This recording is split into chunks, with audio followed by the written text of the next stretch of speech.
Hey everyone, it's Mountain here. I thought I'd take some time to talk about my thoughts on Subnautica and my platinum journey through the game. This game is by no means difficult to platinum, and all the trophies but one come naturally through the journey in this beautiful world. However, before we dive in, I'd like to take some time to thank everyone who has watched my series and subscribed because of it. I can't tell you how shocked I was to find that one episode reached over 100 views. It's absolutely crazy to me, and it made my day. Never thought it would happen. I'd also like to give a huge thank you to one YouTube user named Otokichi. He's left some really nice comments on just about a dozen of my videos. Um, he always likes the videos, and it's super nice of him. Um, so thanks, Otokichi. I appreciate it. Before we get in, I should mention that this video will contain spoilers because we're talking about every trophy in the game. Um, so if you aren't cool with spoiling the game for yourself, I would suggest not watching it. So without further ado, let's get into this discussion. To start off, I'd like to just mention how beautiful this game looks, despite being 7 years old. Sure, it got a PS5 upgrade, which is what I played on, but I'm sure that even on previous generation consoles, it looked phenomenal. The wildlife and natural fauna of the game just look spectacular. I love the style the developers went with, and many of the set pieces this game has to offer. They'll stick with me for a long time. We start our journey as our ship, the Aurora, is mysteriously going down to an unknown explosion. We, the player, otherwise known as Riley Robinson, are seen escaping the ship in Life Pod 5 before we're knocked out by a loose panel during our escape. Throughout the entire game, I didn't realize our character's name was Riley Robinson. I had read it in a memo, I just didn't put two and two together because I'm really not that smart, so my bad. After about 8 hours, we awaken to see ourselves stranded in this vast ocean. No other life pods in sight, and it's just us. We can see in the distance that our wrecked ship is on fire and presumably leaking radiation. Without any sense of what to do or where to go, our first step is to jump into the water. It's here we earn our first trophy, getting your feet wet. This is the only bronze trophy in the game, so I don't have video recording of it actually happening like I do for everything else, but it's fine. We spend the next several hours gathering resources, exploring, and getting our wits about us as we learn more and more about the mysterious planet 4546b. During this time, we stumble upon the enforcement platform, which situates itself on a nearby island. We found this place while scouting out a possible landing zone for our only savior, the space cruiser known as the Sunbeam. The captain of the ship had been contacting us via our radio for about a week or so, I think, and they told us about where they were going to land, so we went over there just to see what was going on. Let me tell you, when that timer went down and I finally see the ship entering orbit and just seeing it absolutely annihilated by the enforcement platform blew my freaking mind. You could see in the footage it took me like 10 seconds to think about what had just happened. And I kind of kick myself for not being on the island when it happened because if you're on the island, the enforcement platform actually turns itself into a gun and fires. I didn't know that because that's the only time you get to see it move and then go back into place. So I kicked myself for that, but I'm also happy we got to see it from our life pod. Super, super cool. Really, really memorable. There we go. Of trading vessel Sunbeam. The vessel is approaching planet's surface and initiating surface scanning procedures. Oh, Detecting there it is. massive power surge from anomalous contact. Energy discharge detected. Vessel surface.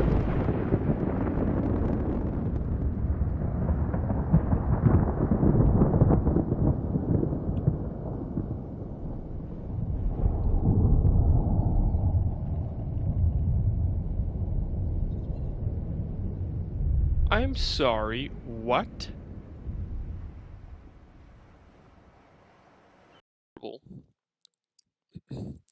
This also kind of set in the feeling that we are the only survivor on this planet. Everyone else that we know or have heard about or heard from, they're all dead. All dead. After some time and seeing how much of the crew has been eaten by leviathans lurking in the deep or accidentally blowing themselves up, we earned another trophy for building our first submersible, the Sea Moth. Um, we needed to build it just to make it easier to move around. Um, it's really cool, and probably my favorite vehicle in the game just because of how quick it was, and it was cool. I liked it a lot. It wouldn't be long after crafting the sea moth, though, that we'd stumble upon our fourth trophy, Seaside Living with an Ocean View, where we discovered the first habitat, the Degassi. The Degassi was a ship that came to 4546b prior to the events of Subnautica, um, and they're ultimately the reason why we, or the Aurora, had to come to this planet in the first place. There's some kind of subplot where this, I don't know, it's like some kind of guy, his name's Kassar, and there was something important related to the Degassi that we came to find with. It's between Altera and the Mongolian Federation, something to do with that. I don't remember exactly, but I thought it was neat that there's a bunch of backstory to why we came here, and it wasn't just chance, which I think is super, super neat. Um, After finding some PDAs from the Degassi, they point us towards their second habitat, which is deeper down to the depths of the sea. Realizing that we're going to be here for the foreseeable future, I decided that we should gather resources to build a permanent settlement, getting us the next trophy, settling in for the long haul. A lot of people probably would see that I didn't really build that much for our habitat. I just kind of built like the basic necessities. Otokichi made clear to mention a few times that I only built 3 lockers over the course of the game, which is why I always had problems with storage. I just never thought I'd need more. I'm lazy. I don't know. What do you want from me? So over the course of our journey thus far, the Aurora hasn't exactly been sitting idle. It's been constantly leaking radiation, and I think it's the drive core has been taking constant water damage, causing it to explode. The ship explodes again, and I did capture footage of that, or maybe I think it was hiding underwater. I don't know. You'll see on screen. I don't remember. The PDA, or our PDA, mentions to us that we should probably go and fix that before it gets worse. So we get our wits about us, we get in our Seamoth, and we drive over to the wreckage of the Aurora. We discover multiple different blueprints for, things such as the prawn suit or the Cyclops, and we also get us the next trophy, Extinction Event Avoided, where we fixed the drive core or the nuclear reactor successfully, so things don't go boom again. With this inevitable death avoided for now, I find the courage to delve deeper into the Jelly Shroom Cave and find the second Degassi habitat, where we earn the next trophy, Follow the Degassi. This time we are pointed towards the third and final Degassi habitat, deep down near the Deep Grand Reef. Before we can make this dive, we need to build a bigger boat. After an hour of resource gathering, we go ahead and build ourselves the Cyclops, earning another trophy, 40-foot sub for 1. With a new submarine, we take this bad boy down to the depth to earn our next trophy, Sea Monsters, where we find not only huge leviathans such as the crab squid, which I don't like those. I don't like the crab squid. We also find the blueprints for the alien containment unit, which allows us to hatch all these eggs that we've been finding over time. We take this newfound thing and we decide to hatch ourselves a cuttlefish, getting us another trophy called Man's Best Friend. I did end up hatching 2 cuttlefish because I wanted the first one to have a buddy to play with. Well, after like 5 or so episodes of having them, I think they both just died, which is probably due to me releasing the sand shark near there. I thought they'd be friends. I was wrong. They were not friends. After the events of the Deep Grand Reef habitat, we decided to look at where the enforcement platform pointed us before, telling us we should go find the disease research facility next. It's in this facility we learn why every ship that comes near 4546b is being shot down. It seems to be that the precursor race that has left all this behind was researching a virus known as the Kara bacterium, a fast-spreading virus that has infected all of the planet and us. We learn that the planet has been put on quarantine and no one is allowed on or off the planet for fear of spreading this disease further. The reason for the virus breaking out in the first place is all thanks to this giant fossil that lies just around the corner from the facility. It seems the bad boy decided he was just going to ram head first into the building, knocking it loose and sending it plummeting to the bottom of the sea. Thank you, big fossil dude. Appreciate it. With a clearer picture of what's going on, we head further down, past some ghost leviathans, some warpers, and head towards the thermal plant, netting us the trophy, the thermal plant, where we learn more about how the planet and these facilities are exactly powered. I should also mention that reaching this thermal plant was not exactly easy, as my Cyclops kind of ran out of power while I kind of went around circles looking for it. Those stupid little lava leech guys kind of sucked the power out of it really, really fast, and I kind of did a oops, and after finding the entrance and dying repeatedly to the sea dragon leviathans and all this stuff, I decided that I would just reload a save and just go straight to it that time where my Cyclops would still have power and I could get out safely. Call it cheating, call it cheap. I don't care. It worked, and I'm proud of it. I'm not ashamed of it, not at all. I figured with all this exploration and resource gathering, I would begin finding pieces to build the prawn suit, which I did. It took probably a lot longer than some people had found it, but I did it. We earned the trophy, ordered the prawn. The suit came in, super handy for our final descent past the thermal plant towards the alien containment unit. It's easier to move around, and it has a much higher, like, it can go much further down, say, like the sea moth. We head towards the alien containment facility where we learned that the last known hope for our survival lies. It's known as the Sea Emperor Leviathan, a beast capable of curing the planet of the car bacterium with its natural production of enzyme 42, the only the only cure for us and the natural wildlife. With our Cyclops loaded and prawn suit fully prepped, we descend further than we've ever gone, where we stumble upon the facility, earning us the trophy 14,000 leagues under the sea. Not without having to quit out due to a sea dragon leviathan getting stuck on us and causing the Cyclops to explode, of course. Yeah, there's like this stupid narrow entrance that's right between the thermal plant and the alien containment facility. Well, I think what happened was the angle I came in at, the sea dragon leviathan was trying to come out, and we just kind of got stuck on each other. So him just pushing me into the wall kind of made things explode. So I had to reload another save to get back there. It's here in this alien containment facility that we find a ton of artifacts showing that the precursor race have been all around. There's artifacts from Earth as well as some other ancient technologies and things they've used to advance the race. The largest discovery that we make here, however, is the Sea Emperor Leviathan, the last of its kind.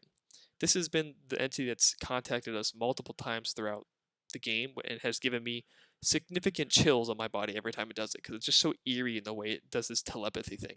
Ugh. She tasks us with freeing her last remaining eggs and providing us the secret of Enzyme 42, which she would not give the precursor aliens. They tried to force it out of her, but since we're willing to help her, she'll give it to us willingly. With our final task at hand, I set out gathering all the seeds, ultimately making more work for myself. I hadn't realized that these portals around the arena, which I did go through originally to see where they each went, I didn't bother going further into the ocean part to see that they had the fauna, like the seeds I needed to hatch and make the enzyme. So I just really made more work for myself. I don't know why I do this. It's just how I play the game. With a hatching enzyme in hand, I released the baby Sea Emperor Leviathans, and we were ultimately cured of the car bacterium, earning the trophy Optimal Health. Right after this, though, this Reaper Leviathan decides to make a grand entrance by yeeting my sea moth into a wall, destroying it. This is the second time my sea moth has been destroyed. Not that we really need it anymore, but it's really just a big fuck you from the game for beating it. So thank you, Reaper Leviathan. Very cool. Being cured allows us to re-enter the enforcement platform, which basically there's this thing at the top that allows us to. It stabbed us multiple times. It's what shuts off the cannon. With us being cured, it finally shuts down for the final time, meaning that we are now free to leave on our Neptune rocket and not suffer the same fate as the Degassi, the Aurora, and the Sunbeam. With our goodbyes to the world final, I clamber into the rocket, boot everything up, and leave our time capsule to the world, earning us the last 3 trophies for the game at once. Go among the stars, leave only time capsules, and the last trophy for the game, the Platinum.